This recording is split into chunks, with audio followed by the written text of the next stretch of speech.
being a Christian, I don't understand that. However, I am tolerant of anybody's worship of God, in whatever manner they do. So you've been to Konya, to Rumi's tomb. Yeah. What did you feel in there? Like, what was Rumi's message really capturing you? I don't know, but when I was there, with the reverence that I felt that everybody was showing there for his tomb, that you're showing reverence not just for his tomb, but you're showing reverence for his life and for his contributions. And I was just awe-inspired by it. And it was such a beautiful place, such a peaceful place, and so calm, so quiet, so spiritual, that you could just, you felt it when you walk in. His grave, his coffin, was quite massive, large, and I had not realized, the burial practices, that the Sufis, I guess, practice, at least so far as he was concerned. And when someone explained to me that he wasn't there in this above ground, display, but he was down in the soil, and of course I like that, I think that's a natural way, for the body to be whenever we're passed on. The whole outlay of the museum there was extremely important, in that it showed many of his writings, and the meaning was so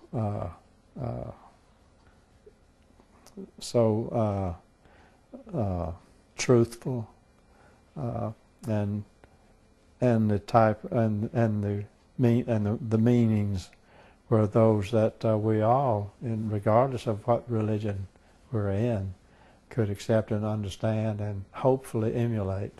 Yeah.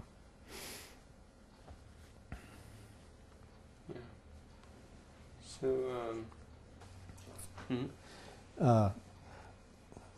One thing I'd like to mention is that when we were visiting the businesses, the industry, not factories, but the stores, I was so impressed with, first thing, with them being such a large international flavor to them, like the leather shop.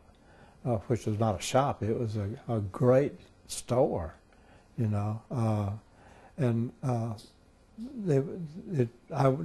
didn't dream that that you would have such a store. I mean, it would be comparable to any store, an international store like in Milan, Italy, or in New York, or in Los Angeles.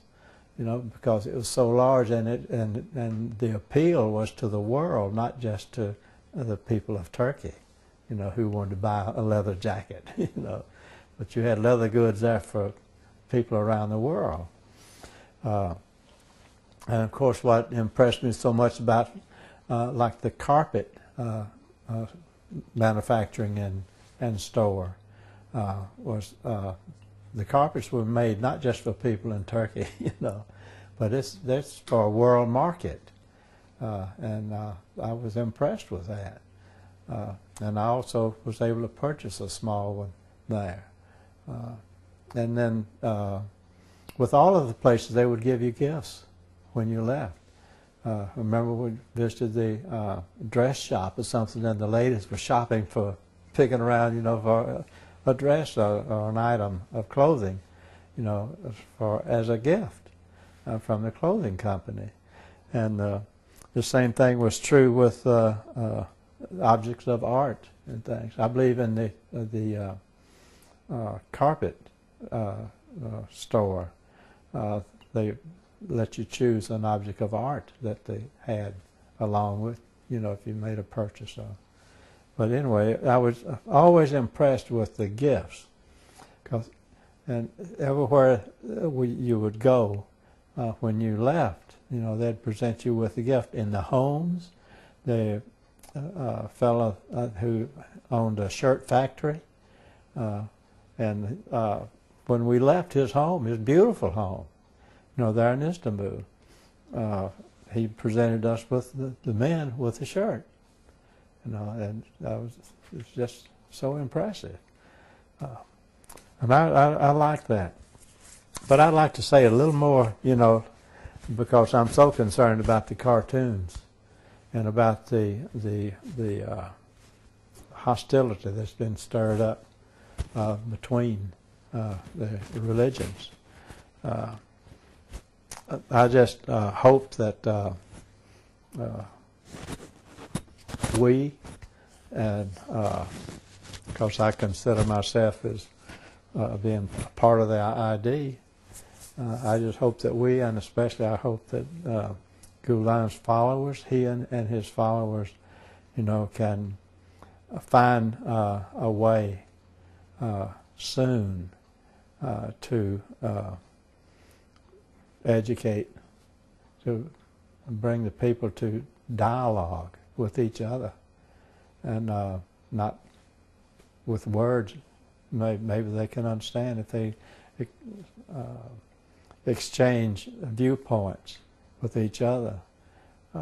They will find that there was no reason to continue this hostile demonstrations that's been going on. I understand that Gulen is just as feels it's just as necessary to educate his own people who are of hostile intent, as it is to educate Christian elements of hostile intent, because it's every conflict, of course, has two sides, and you must bring both sides to the table, or at least to dialogue, before you can even understand or educate each other. So do you think the Western world, especially Europe,